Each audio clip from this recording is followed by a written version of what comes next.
been in the solid waste business for more than 40 years. And my background is I'm a material science engineer. That means we get down to the molecular level. I have a bunch of process patents on inventing stuff from trash, making it into useful materials. That's back in the 70s, which is probably way before any of you were actually born. I'm also a lawyer. Before I became a lawyer, I was actually designing plants like this in the 70s and building them all over the world. As an engineer, I was a design engineer, I actually ran these plants, ran landfills. But then the company I worked for actually wanted me to be a lawyer because the laws were so badly written, let's put it that way. I'm going to make fun of politicians today. But so I actually went to law school. So right now, I'm both a law professor and an engineering professor at UCLA and a couple of universities. And every other year, I actually teach abroad. So one of the things I do is I actually build what we call enforcement agencies. So like, you guys heard of the EPA? Yeah. So I actually help train the EPA of other countries and do what we call the solid waste infrastructure planning for different countries. So later this year, I'm actually going to be going to Saudi Arabia again, help write basically the master plan for the country for solid waste. And as of about 3 weeks ago, I was appointed as the representative from the US for the Asian Development Bank to China, so I'm going to be helping do the program plans for China. Yeah, I know. And you'd be amazed what a growth career that you can actually have in trash. So, my goal is to give you the most basic training, but I want you to understand how important the work that you're going to do, because what you're going to be doing is learning to characterize the waste. You're going to learn why you're doing it. You're going to help make suggestions to make the characterization stages better. The best suggestions come from the people who actually do the work. That's going to be you. But I want you to understand what this data is going to be used for, how it's going to be used, because you're going to sort paper, glass, plastic. We're going to get into the details. But I want you to understand how important that is in terms of how that data is actually used. It's actually used to write the master plan, design equipment. So you're going to learn all that so you can have a better appreciation for what you're going to be doing. Like I said, don't be afraid to speak up. The other thing is, do not be afraid to make mistakes during this session, because my job, at least in the morning, is to really mess with your minds. I'm going to make you make mistakes because I don't want you to make mistakes out in the field, so I'd much rather have you do it in the classroom. And I want you to get a better appreciation for what solid waste is, okay? So I have a number of handouts for you, and so let's take a look at the agenda. This is what we're going to cover. So we're going to try to get you some pencils, and you're going to write notes if you need to. If you want to say something over again, please do so. It's important that everybody gets the basic information. So we're gonna do 4 things this morning. We're gonna discuss what is solid waste, the kind of work you're doing, how we're going to use the data. Okay, but really it's learning about how to classify, and classification schemes are designed for very specific purposes. And what we may learn today is what we need for today. But as time goes on, what you're gonna need to know is gonna change, and that changes over time. So I will tell you why. Well, we're gonna talk a little bit about the whole solid waste industry and the opportunities that you can have, and maybe you can see a role for yourself. Then we're going to talk about how this data is used, so you can see, like I said, how important what the work you're doing. Then the last thing we're going to cover before we go out to take a lunch break is health and safety. And that's going to be the #1 issue. It doesn't matter how important the data is, but your health and safety is going to be the absolutely most important thing, even in a practice session. Okay, so there we don't, that's the one thing we're going to be very, very serious about. Okay, like in Saudi Arabia, we had things like we never have to worry about here. We have black widows here, but we had a little spider and a little snake that if you got bit, you would be dead in 15 minutes. And there's nothing you can do about it. So we actually had people looking for snakes and spiders. So, I mean, we will get into things like that. I mean, the biggest things you'll probably have to worry about are staples, which is or needles in the trash. Okay? That's just Mr. Edgar gets.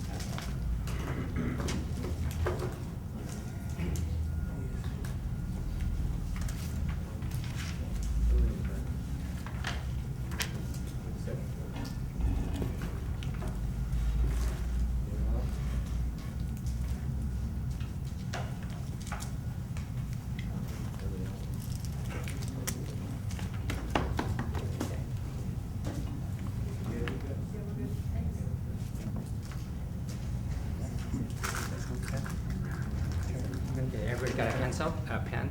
Okay. All right. The other thing is I want you to get a feel of what we're dealing with. So let's see how good your instinct is. If I take a piece of, if I take a banana peel and I just throw it out on the outside on the ground, how long do you think it would take to decompose? I'm just treating a banana peel as litter. Just throw it outside on the ground. A couple of months? 3 weeks? A month? So, How did it decompose it? how long for it to decompose, whatever that means to you? 25? Oh, okay. Do you have experience? Okay. So here's the rule. You can't stay silent. I don't care if you say 100 years, but you have to say something. Because I want you to think. That's what I want you to get out of this session. 10, 12 days. 5 hours? Okay. That's a pretty rotten banana peel. The answer is about 2 weeks. Okay. What about a cigarette butt?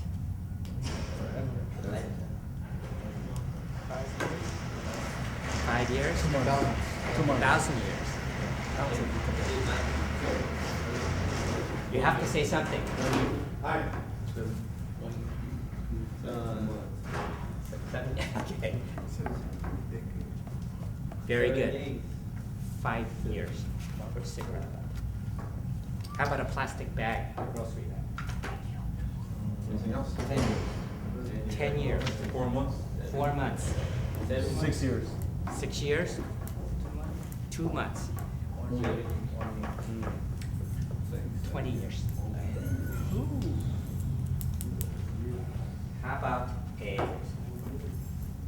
glass bottle? 30 years. Never. 40. What's never?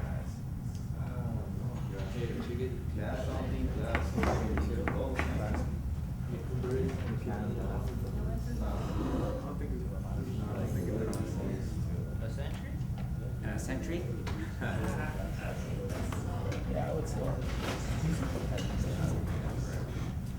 don't think that's what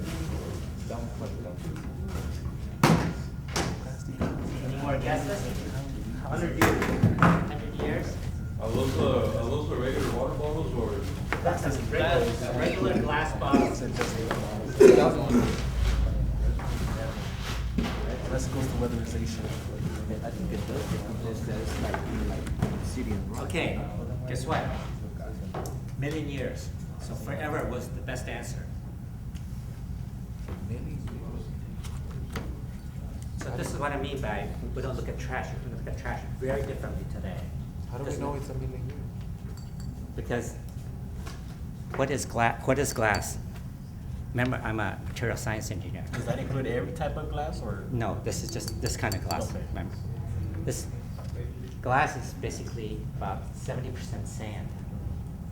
Okay, you guys ever notice the difference drinking soda out of a glass container versus a metal container or plastic? Tastes better, right? Yeah. You know why? Doesn't absorb the sugars. You're actually pretty darn close.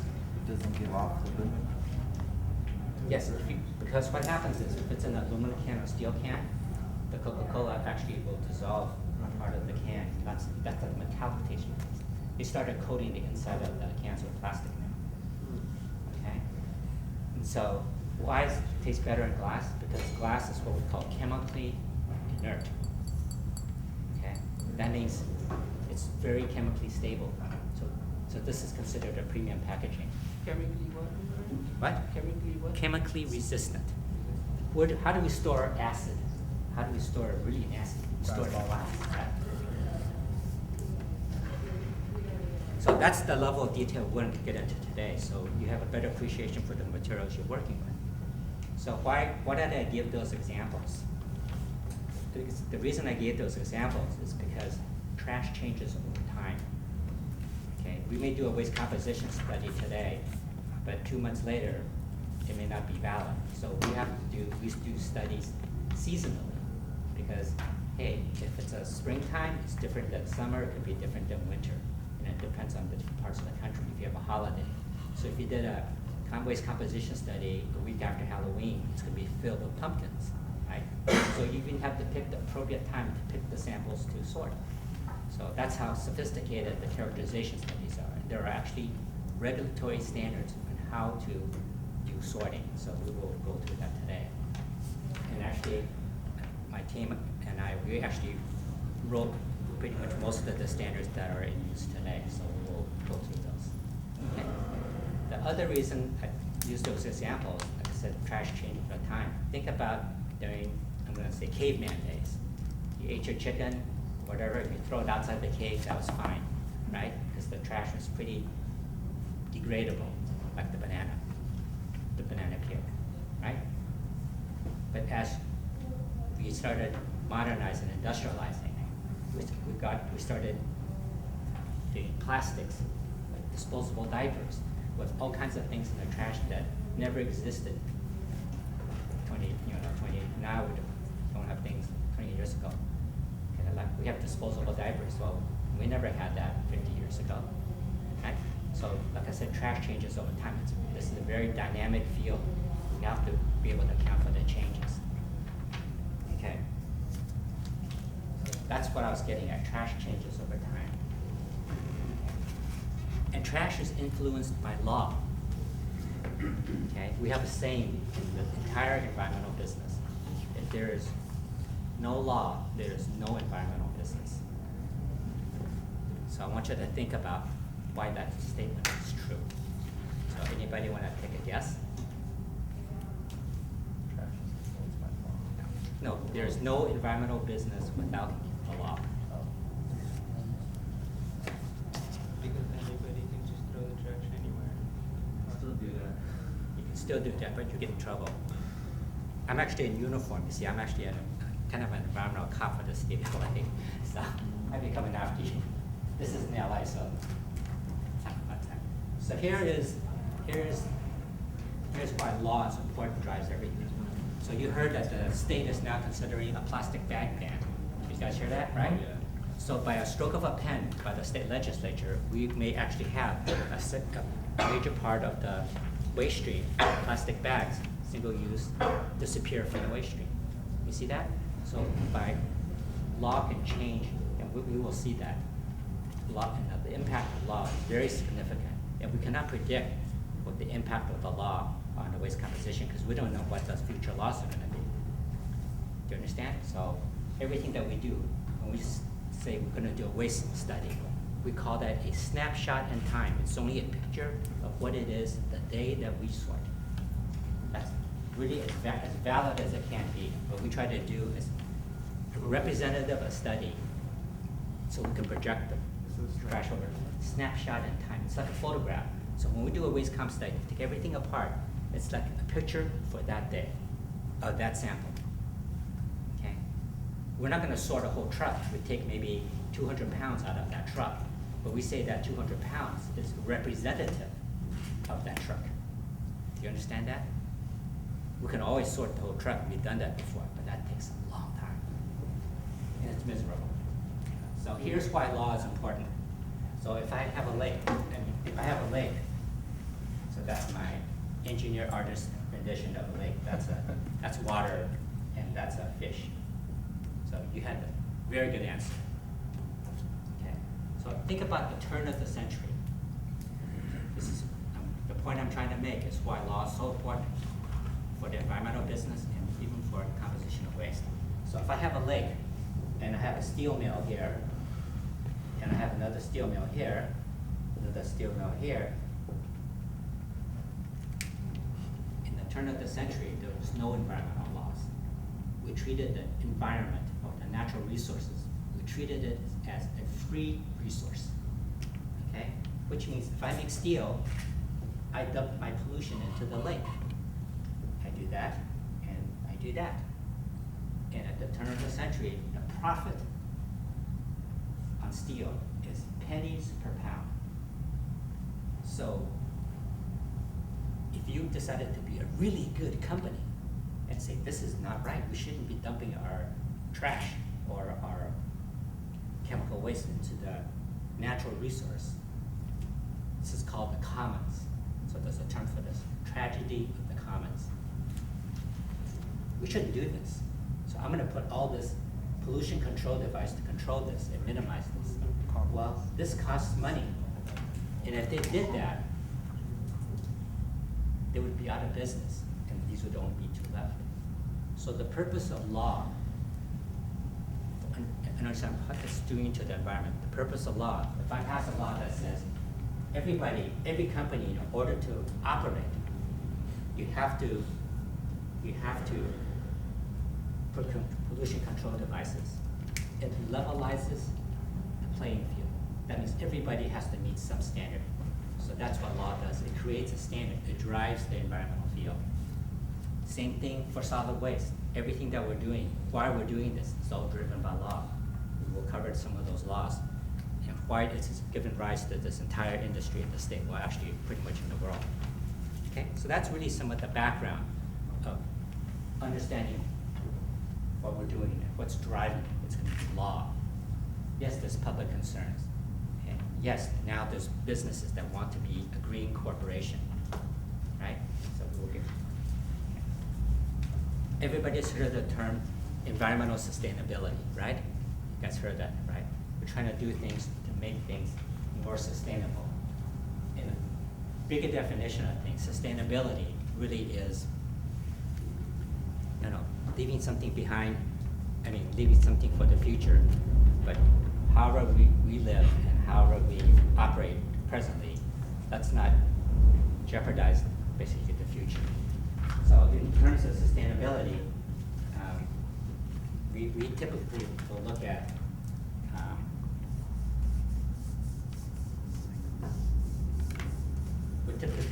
three things.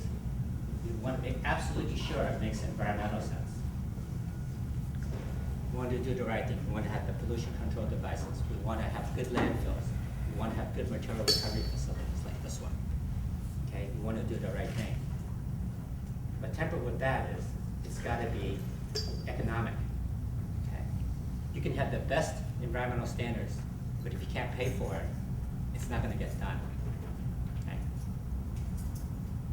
And from the United Nations standpoint, and the way we develop plans for countries and cities, we have a third component, and this is called community.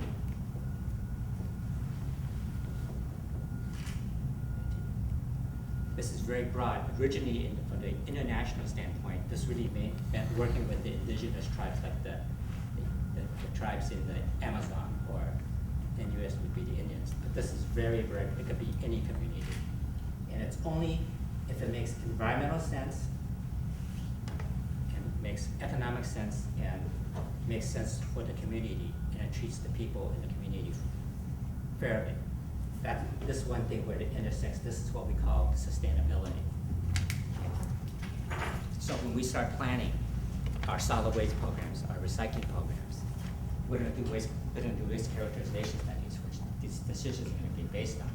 But the decisions are going to be based on the technical data that you generate, and we're going to try to use that data to meet environmental standards. We have to be able to process the materials cost effectively, and it's got to make sense to your community, for you guys as individuals or as a community group. Okay. So I'm going to get to so that's the big. So the first one we talked about sustainability, and within sustainability, we all heard about energy efficiency. Let's save energy, right? Let's save water. Okay. Solid waste managed with recycling is a huge part of environmental sustainability. So if I asked you, everybody knows that we should turn off the lights or to save electricity, right? So if I told you that you can save energy by not using so much water, do you understand the link? Do you understand why if you save water, you save electricity? Why? Well, I mean, in order to push water, you have to use pumps to push water. So you're using less using less water, pumping less water, and then using less electricity. Did you hear that? Very important. When you pay your water bill, the single largest thing you're paying for is for the energy that it takes to push that water from Northern California to Southern California, and then to get rid of that water to treat it at the sewage treatment plant. The energy cost. So things that isn't directly related to energy that we can see by flipping a light switch on and off, very good. It impacts energy. Okay. So if I say if you recycle something, you save energy. So how's that possible? You don't answer this time. Too smart. Okay. Give somebody else a chance. So remember, it's okay to guess wrong. I want you to think. I'm trying to get you to think. Speak up. You cannot be shy today. The shy ones I will pick on. Well, if you recycle, like, for example, bottles or cans and different materials, you get to use the item again instead of producing another, say, can or bottles. Plus, it's making more environmentally friendly. That's how I see it. So I'm going to try to translate what you said. So I have a aluminum can here, right? So if I throw this away, they're going to have to make another aluminum can. They're going to have to go dig up the bauxite, the raw materials from a mine somewhere. They're going to have to process it. They're going to have to smelt it, form it, correct? Okay. Whereas if I recycle this, they could just melt this can and make a new one, right? So there's a lot of what we call energy that's saved by recycling. So that's what we mean is that we actually save energy. Okay? So do you know what it is for a typical can like this? How much energy is saved for an aluminum can? Kind of the rule of thumb is if you fill the half up with gasoline, that's how much energy it is. So if you threw a can away, that's how much gasoline you're throwing away. Okay? I mean, that's something you can relate to, right? If I said it's so many kilowatt hours or so many million BTUs or heat value, you're not going to understand. But we're trying to get it into a term that you understand and can appreciate. So if you basically, like, if you're just throwing gasoline away, if you're throwing that away. So how many of you heard of the concept of global warming? Right? Why are we trying to save energy? It's because we have to burn coal or oil or gas, right, to create energy. Same thing. If we recycle, we don't have to burn those fossil fuels to create energy, and then we reduce the amount of carbon dioxide going into the air. And that's why we have laws now internationally and in the US saying that, hey, recycle, that will actually help you reduce the carbon footprint. So I'm trying to get you to connect all the pieces. Because if you throw this away, you're just gonna, to replace that can, like I said, you're gonna produce all this additional energy that's not really required. You understand? That's the link. So this is why we're trying to get people to recycle more. It's really the bigger concept of sustainability, trying to save energy, trying to reduce the carbon footprint. And a lot of the things that we're trying to do today, learn today, having the MRF do in the future, is really, yes, we're gonna try to keep stuff out of the landfill, but it's really, in the bigger picture, the international picture is to reduce the energy requirements and to reduce the amount of carbon going into the atmosphere. That's really the bigger picture. And it comes down to something as basically as simple as dealing with the solid waste. Okay. Any questions so far? So I'm just giving you background. You don't have to memorize any of this. The stuff you have to know, I printed out for you. Okay. The other thing is, I think sometimes the trash industry or the city actually does too good a job. Because people put the trash out, and then it's gone the next day. They pick it up and they take care of it. So as homeowners or as live in an apartment or, you know, at work, your trash just magically disappears. But something does happen to it, so you don't think about it very much. It's not a big issue. So now we're trying to understand what actually does happen. Okay. But everybody thinks of trash as something very bad. Well, think about it. What does you ever heard of the term garbage in, garbage out for computers? You didn't hear about that? So you put garbage data in, you get garbage data out. How about white trash? Have you heard of that term? You haven't heard of it? How about trailer trash? You guys know what that is? That's white trash. I was thinking more little. Okay, so you ever heard of the term wasted? The guy's wasted, that he's drunk? You guys heard that, right? Okay. See, so waste and trash has a very bad connotation. So we always think of it in the negative. Okay. Do you understand what I'm saying? Mhm. Yes, negative connotation. Okay. Okay. Guess what other countries do? Well, they do burn their trash. It's not burning. They actually think of their waste stream. They think of it as a resource. Well, not just to reuse it. They think paper is paper. You know, this is only single sided. That can actually be reused the other side. So I save one piece of paper from having to make a new one. But once I finish with this, it's not going to recycle. Yes, but paper can only be recycled for so many times.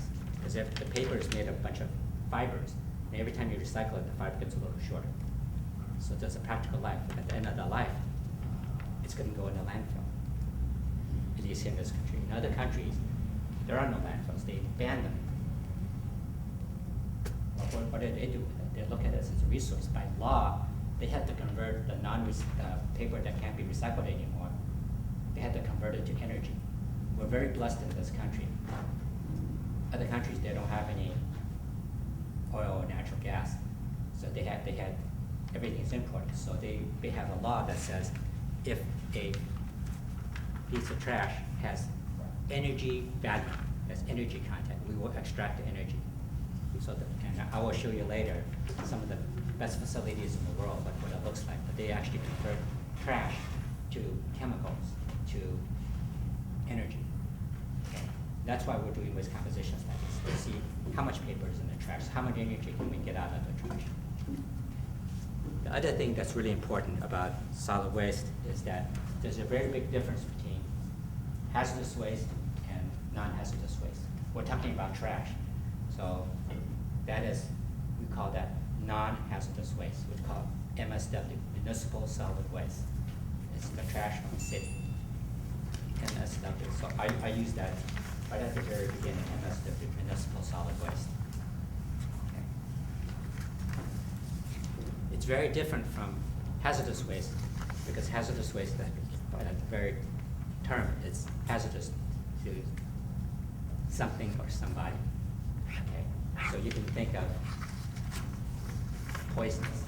Okay? That's a hazardous waste. Okay? Medical waste. That's infectious waste. That's not part of our non-hazardous waste. There's many, many things that are hazardous. Okay? We're not going to be dealing too much with that for physical sorting, but you have to be able to identify. And the difference between what is hazardous and what is not hazardous, some is obvious and some is not. And it's very important from the health and safety standpoint to understand the difference. From a lawyer's standpoint and from an enforcement standpoint, the difference between hazardous waste and solid waste is defined by law. So the law says some things are hazardous, and they're on a list, they're automatically hazardous. Some things, we don't know if it's hazardous or not. It's just whoever is creating that waste, it's their responsibility to determine whether or not it's hazardous. So I'm going to ask you, how many of you take vitamin pills? Okay. You guys take zinc tablets? There's zinc in your vitamin.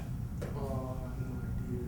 Okay. I just Well, you can go to the pharmacy or vitamin store, you can buy a bottle of zinc because humans have to have that. You eat it.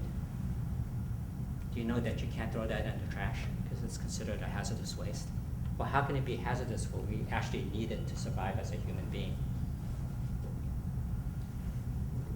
Do you know the answer, Terry? Nope. Can it be hazardous to other life forms or So what do you think it would be hazardous to? environmental insects? Insects. Environment's too broad. To wildlife. Wildlife, No. Wildlife, living. natural life. How about plant life? Good. Because when we say it's a hazardous waste, it's not just necessarily hazardous to humans, but it could be hazardous to plants. So zinc gets into the soil, it kills the roots. Okay? So hazardous waste doesn't mean necessarily hazardous to us. It could be hazardous to a number of other things. So it's defined, and now we will go through that in health and safety. So you start to understand how complex the materials around us actually are. To give you an idea of how many chemicals are in actual commercial use today, I'm talking commercial use, you just go and buy and use. So how many chemicals do you think are in commercial use today? No. The whole world, or? Well, we'll just say in the US, how many different types of chemicals can you buy that are in commercial use today? I'm in manufacturing, I would use this for cleaning. A lot of mostly. Thousands? The answer is about 90,000. Okay, that's a lot. We really only know how hazardous things are for about 3,000 to 5,000. That just shows you how little knowledge, how new this field is. So I just want to put that out there for you to think about. Because you're going to see things in the trash that you never saw before, don't know why it's there. We're going to look at trash, okay, this is a piece of paper. But I want you to look at trash, not just what material it is, but I want you to, as you sort, I want you to think of the function. This is aluminum, but I want you to think, what is this? Gallon gas, like when we gas. No. You can, yes, you can think that, but I want you to think this is packaging. Okay, packaging. Okay. This is paper. This is a non-durable good. It's designed to be consumed pretty quickly, right? So we usually say around 2 years. If it's designed to be consumed within 2 years, we call that a non-durable good. Okay. So we have a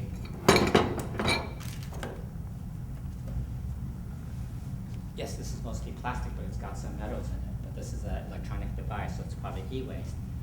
But this is a durable good. It's designed to last many years. Okay. Not just are we going to look at materials by the type for purpose of recycling or doing other things, but think about what we're throwing away. What is it? Okay. So that is, we call that a functional analysis. We're just not, and that's really, that will help you not just for how this facility works, but one of the things I hope that you will get to work on, and we'll be training later, is one of the things that our group does is we go out to help businesses reduce the amount of trash they make. And that you can only do that if you understand what we call the functional aspect of trash.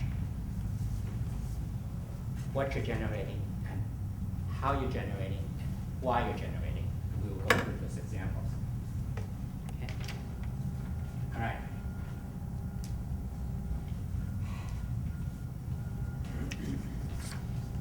I'm at F. This is just all background material. I want you to have to appreciate what you're going to do. F, California Integrated Management Act of 1989. So we in the industry, we call this AB 939. This is basically a 20-hour lecture in and of itself in my regular class. But I'm going to give it to you in 5 minutes. It's basically a law that says every city in California, you have to divert,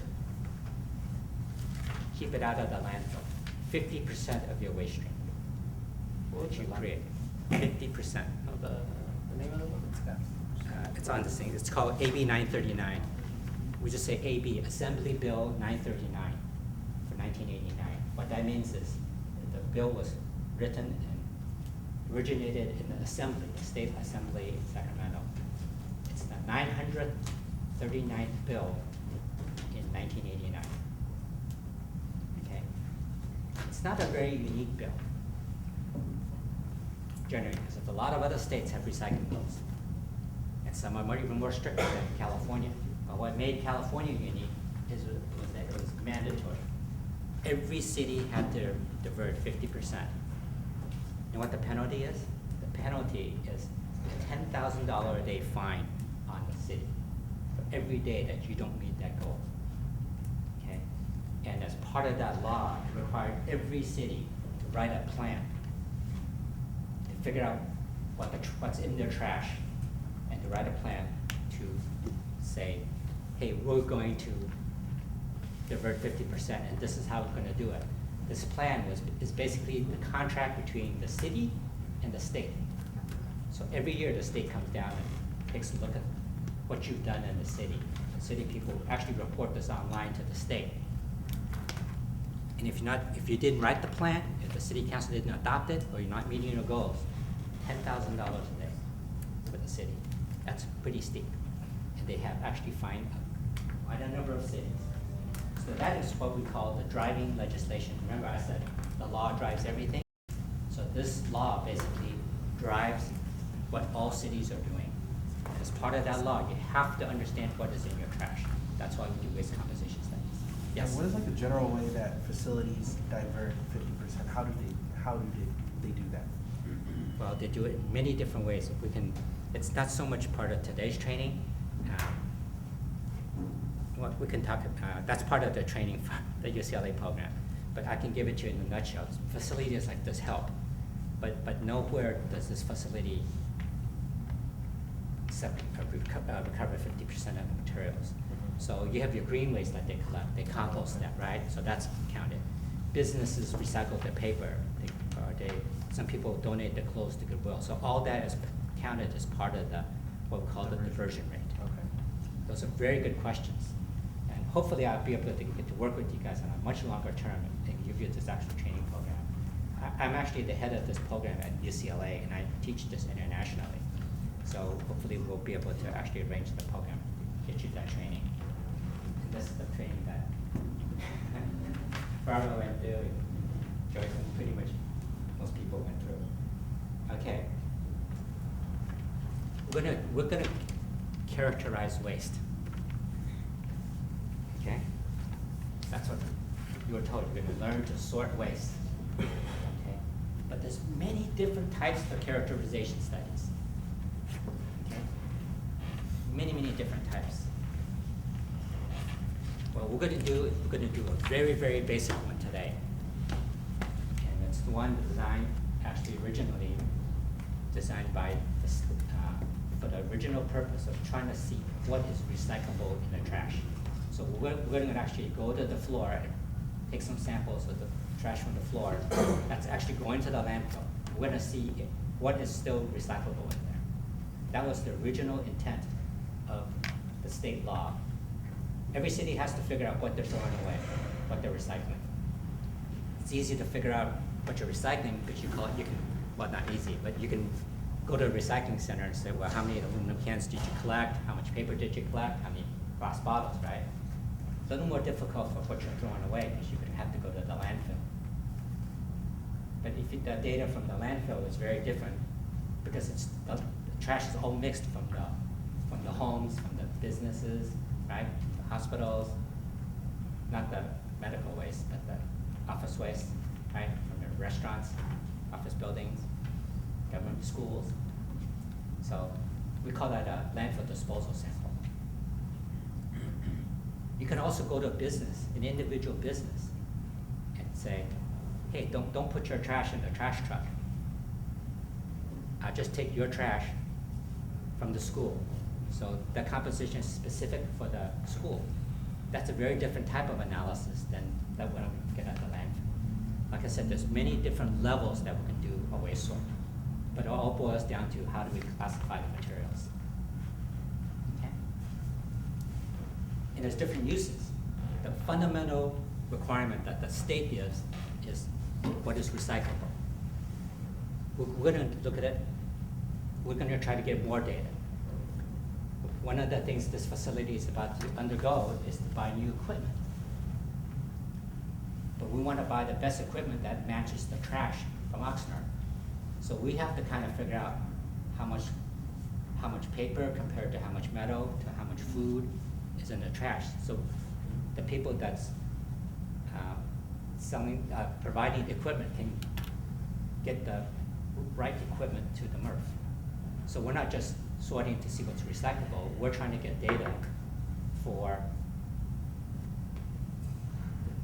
the data to the equipment vendor so they can give us the best most appropriate piece of equipment.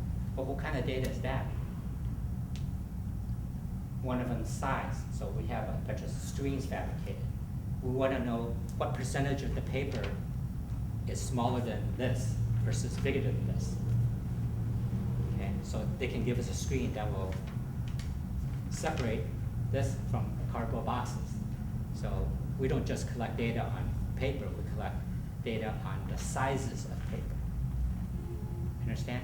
So like I said, there's many different properties of trash that we're gonna try to look at. Okay. So now we're gonna start on the definitions. And we're gonna start looking at clean examples of trash. So it's been 1 hour, so I'm gonna give you a 5-minute break and then really get ready to start thinking.